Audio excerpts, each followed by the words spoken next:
Alors, le Festival des Modifilms, 7e édition, nous sommes pratiquement aujourd'hui à la moitié du festival, en tout cas en termes de jours, pas du tout en termes de projection. Non, mais on est à la moitié, si la moitié là. La moitié. Si, la moitié. Non, mais non, ce n'est que le début de l'émission, le combat. C'est le début de la fin. Ah oui, bon, ça en a bien commencé. Le pire reste à venir. Je ne fais pas dire. Donc aujourd'hui, au Lys Noir, des invités très Fatigué. fatigués. Non, on n'a pas fait la fermeture de barrière. C'est pas vrai. Il n'y a pas de témoin. Caritis Robert, délégué général. Il paraît, oui. Eh oui. Emmanuel Lacran, jury émérite du 7e festival, distributrice pour Shellac. Donc je vais tout de suite dire merci. Voilà, tout de suite merci. De merci rien. pour le film d'hier. Mon premier film pornographique, comme dirait Christophe Beer, sur grand écran. Je rassure. Mais les ce fans. n'est pas le dernier. Voilà, ce n'est pas le dernier, on en reparlera. Et au milieu de ces drôles de dames, Eric Peretti. Très heureux d'être entre les drôles de dames. Voilà, qui vous va présenter 99% des films Approximativement, oui. de la rétrospective. Oui. Puisque tu vas laisser ta place à Maxime Lachaud demain. Oui, pour la colline à des yeux. Voilà, donc qui était dans l'émission hier. Et ben, je vais commencer par remercier encore une fois pour avoir vu Change pas de main hier. Tu es donc le membre du jury cette année. Qu'est-ce qui t'a fait dire oui à Maîtresse Carrel? Bah, d'abord, c'est pas tant à moi qu'à François Co. Ah, Ouais, c'est plutôt François que je connaissais déjà. Pour plein de raisons. Moi, je trouve que c'est génial le concept du festival, que ça touche plein de cinémas que je connais plus ou moins, mais que justement j'ai envie de découvrir ou de revoir. Et moi, j'adhère totalement à ce genre d'événement. Donc c'était vraiment un honneur et puis une joie de En fait, participer. elle le dit pas, mais elle a un petit côté sur Teresa. Non. Et elle adore donner des coups de pouce. Et non, mais je tiens à le dire parce que c'est juste impressionnant. Elle donne aussi des coups de pouce à d'autres festivals, et entre autres au festival du film de fesses de Paris. Elle va m'en vouloir de l'avoir dit. Non, il n'y a aucun souci. Mais elle leur a donné un coup de main aussi. Voilà. Un petit coup de main, c'est un festival tout jeune qui a commencé l'année dernière, donc première édition, et qui va continuer normalement. Et voilà, voilà, normalement. Ça a bien marché, hein, donc voilà. Et moi, je donne des petits coups de pouce en effet. Je connais assez bien l'équipe qui organise et voilà, un petit festival tout neuf, donc a besoin de petites mains. Et je pense que comme tous les festivals, comme celui-là aussi, sans ça, il n'y a pas de festival. Donc voilà. Encore merci alors. Dans le jury, donc tu as pu voir Horsehead il n'y a pas longtemps. Voilà. Projection privée, pratiquement. Oui. À voir, pas voir. Je vais pas te demander ton avis pour pas. Mais il faut absolument. Le voir. Moi j'ai trouvé ça assez intéressant. Oui. Il y a un côté gothique, il y a plein de références et puis sûrement certaines qui m'échappent aussi. Moi j'ai trouvé que. Alors je sais pas si c'est un premier film ou. Oui. Voilà, pour un premier film, je trouve ça. Long métrage. Premier long métrage, assez prometteur, les comédiens assez talentueux, notamment l'héroïne. Bon, moi je conseille. Après je vais pas. Voilà, c'est le premier film que je vois de la compétition, donc on va voir la suite. La compétition commence puisque tout à l'heure tu vas voir. Quoi donc? Dealer. Voilà. D-E-A-L-E-R, je précise. D'accord. Ouais, et non, alors a priori, on aurait eu une bonne nouvelle hier. Fièvre, donc Horsehead, sortirait peut-être sur les écrans nationaux le 11 mars prochain. Ah oui, c'est bientôt ça. Chez qui Ouais. Avec qui comme distributeur? Je sais pas. Ah, d'accord. Mais c'est juste une info qui est passée et je croise les doigts pour qu'elle soit réelle et que ça se fasse, quoi. Non, c'est bien, on a plein d'exclus dans Debout les maudits, ici au Lys Noir. Tu parlais des films que tu avais vus, pas vus. Est-ce que dans la rétrospective, tu as un ou deux films que tu veux absolument voir, que tu as repéré en disant cela? Alors il faut que j'avoue quelque chose. Alors je n'ai jamais vu La colline à des yeux. Donc, même sur petit écran. Même. Mais Voilà, en fait, moi je vois très peu de films sur petit écran en fait. Je suis assez accro au grand écran et du coup j'attends que ces films passent pour aller voir quelque part. C'est vrai que du coup moi j'habite à Paris, donc j'ai plus de chance à ce niveau-là. Et voilà, ce genre de film, j'attends de pouvoir qu'ils passent quelque part et pour aller les voir. Là, j'ai pas eu l'occasion, donc c'est clair que je vais pas rater la séance Donc parce que je sais que c'est un film assez culte. Et voilà, ça va être un rattrapage. 20h demain, à la salle Juliette Berthaud, juste avant. Alors pour moi, c'est vraiment celui que je veux pas rater. Donc effectivement, il y a Gorge Profonde, mais vraiment le Salaire de la peur en 16 mm, je veux vraiment pas le rater. Non, c'est le Salaire des Diables.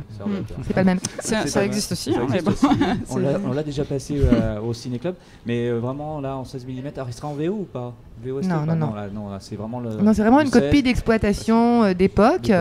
Aussi, donc c'est du 16 mm, scope noir et blanc.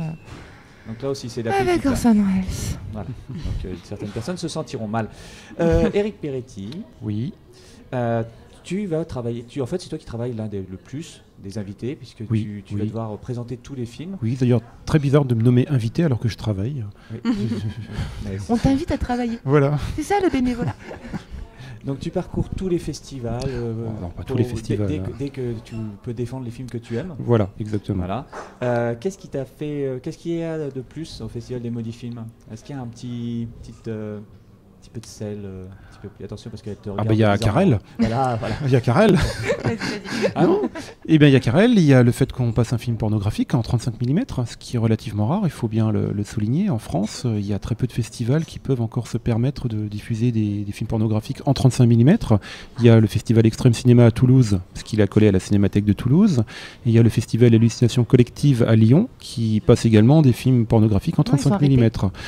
Le festival à Lyon a arrêté momentanément, mais va reprendre les projections de films encore pornographiques, pas forcément en 35 mm, mais voilà, il y aura des choses qui passeront. Et le festival du Maudit Film, ce qu'il a en plus, c'est un festival qui est très sympathique. C'est un petit festival. Ce qui est bien, c'est que les gens peuvent discuter. Il n'y a pas 50 barrières. Il ne faut pas 3 accréditations autour du cou pour approcher les gens. On peut discuter avec le public, on peut discuter avec les réalisateurs, les gens qui sont invités. Ça qui est très bien. Justement, mon badge, il doit être dans ma poche. Parce qu'on n'a pas besoin de badge ici. C'est ça. D'ailleurs, moi-même, j'ai perdu. Quel est le film que tu ne veux pas rater, toi aussi là parce que toi, l'avantage aussi, c'est que, contrairement à certaines personnes du jury, que je ne citerai pas, mais qui, si vous avez vu les émissions précédentes, vous saurez de qui je parle, qui ont pratiquement vu tous les films en compétition.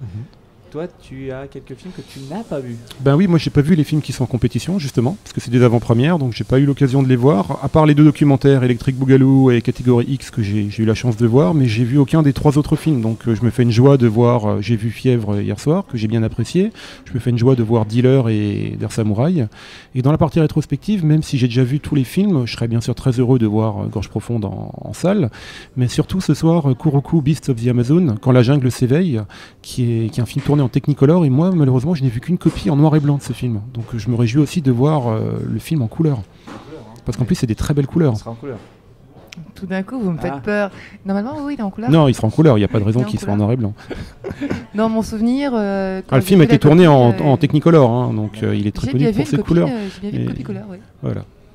Les affiches d'époque sont magnifiques, moi je les trouve sublimes. Ah oui, c'est les belles affiches du cinéma d'exploitation quelque part, et comme on disait souvent, plus l'affiche est belle, généralement plus le film est mauvais. Alors au Japon, on considère que si c'est déjà beau dans l'assiette, c'est que c'est bon. Voilà, donc, exactement. On pourrait peut-être faire la même chose pour les affiches de cinéma.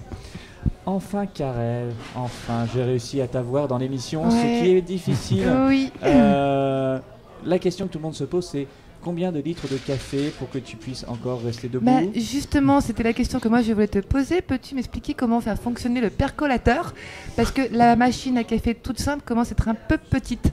Ah oui, je te donnerai des cours particuliers. Donc ce soir, double programmation, donc on en a un petit peu parlé. Tu es allé encore cette fois à la recherche des profondeurs des caves de la Cinémathèque. Ouais. Tu as donc, sous l'Isère. Sous l'Isère. Pas trop de. Donc tu as retrouvé une plante.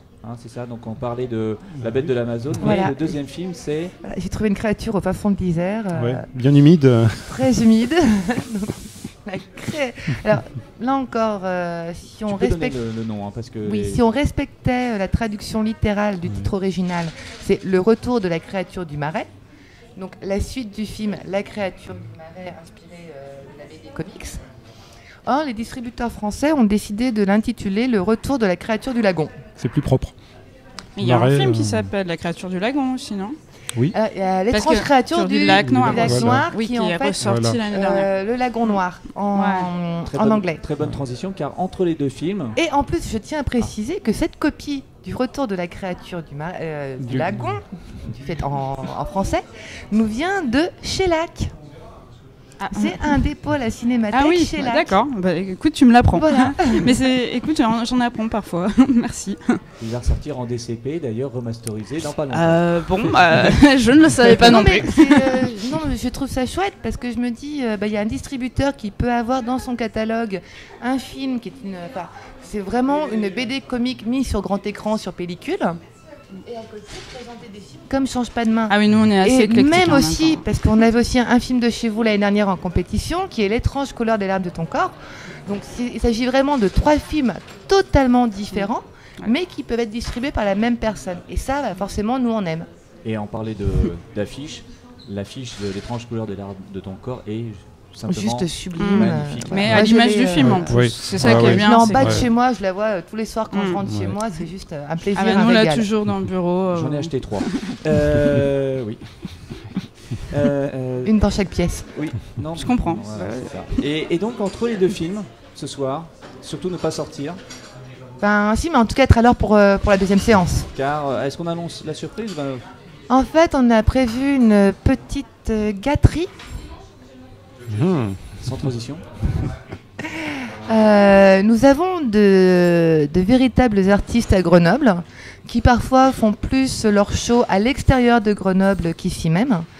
Donc là, entre Berlin et Rome, on a réussi à avoir Vanda des Lullabies qui nous fera donc un petit show burlesque totalement dans le thème. Juste avant la séance, la projection du film. Inspiré de l'étrange créature du lac Noir. Oui. Mais elle a beaucoup de shows qui sont inspirés du cinéma, du film de genre, de la série B. Et ça fait déjà un moment qu'on avait envie de faire quelque chose ensemble. On a dit comme ça, c'est peut-être pas l'idéal, mais, on reste dans le thème. Dernière question pour vous. Donc vous pourrez décider qui va répondre en premier, comme ça laisse un peu de temps de réfléchir. Si vous entendez de la musique et film de série B, série Z, est-ce que vous avez un titre, un groupe qui irait bien avec un film de série B, série Z? J'ai le droit de répondre moi aussi? Oui, t'as un micro, t'as le droit de répondre, à moins que je te coupe le micro, mais ça ne serait pas très correct. Non, mais je laisse répondre d'abord. Non, vas-y, je t'en prie. Je crois que tu peux répondre. Moi, tu me dis... film de genre et musique, c'est forcément Carpenter, John Carpenter. C'est, je crois, la seule musique de film que je suis capable de reconnaître aux 3 premières notes. Et étrangement, j'arrive même à reconnaître quel film. Alors que généralement, avec Carpenter, il faut au moins entendre le morceau en entier. Mais non, là, c'est le seul que je repère tout de suite. Un petit peu de Rob Zombie quand même, t'aimes bien. Ouais. Je la flatte. Rob Zombie, voilà. Allez tous à Lyon au mois de février, il y a Rob Zombie. Il y a ce film, il n'y a pas lui, mais il y a le film. Et pour vous, je dirais pareil que Karel. C'est vrai que Carpenter, quand on parle série B et musique, on a tout de suite en tête les notes de Carpenter qui sont à la fois très simples et qui en même temps mettent directement dans l'ambiance. Je me rappelle la vision de Ghosts of Mars en salle. Dès les premières images, ça faisait longtemps que Carpenter n'avait pas tourné. Dès les premières images, les gens dans la salle battaient la mesure avec le pied. On savait tout de suite quand il y avait un film de Carpenter. Même s'il s'est fait aider par Anthrax. Oui. Bon, au bout de une heure de film où il y a la fameuse bataille, il y a un petit peu d'Anthrax avec. Il faut toujours un peu d'Anthrax. Et moi, j'abonde dans leur sens, bien sûr. Puisqu'on parlait de l'étrange couleur des larmes de ton corps, là, on est plus dans le giallo, mais il y a un morceau que j'adore et qu'on écoute régulièrement au bureau, c'est Stelvio Cipriani, La Polizia sta a guardare, et qui est hallucinant. Voilà, il y a que de la musique, il n'y a pas de paroles. C'est un morceau des années 60, 70 italien. Et c'est juste incroyable, voilà. Bien, je vous remercie d'avoir pris un peu de temps, un agenda très chargé. Et je vais encore vous demander quelque chose. Vous voyez, je vous ai sorti le livre d'or. Il va falloir... Alors vous pouvez répondre aux invitations qui ont été proposées par vos petits camarades. Hein. Il y a des demandes de voilà, par ici. Il y a des ce ne sont pas des demandes, ce sont des déclarations d'amour. Oui. Vous pouvez faire ce que vous voulez. Je vous remercie beaucoup d'avoir participé à l'émission. Et puis on se retrouve à la salle Juliette Berthaud pour ce soir avec à 20h, donc non pardon, à 18h. 18h en présence de l'acteur principal qui est aussi coproducteur du film. D'accord. Voilà. C'est aussi l'exclu, on l'a appris ce matin. Dealer 18h, 20h. 20h quand la jungle s'éveille. Et à 22h, le retour de la créature du lagon. Avec Vanda entre les deux. Voilà. On dit comme ça encore une fois. Merci beaucoup. Et à tout à l'heure. Okay.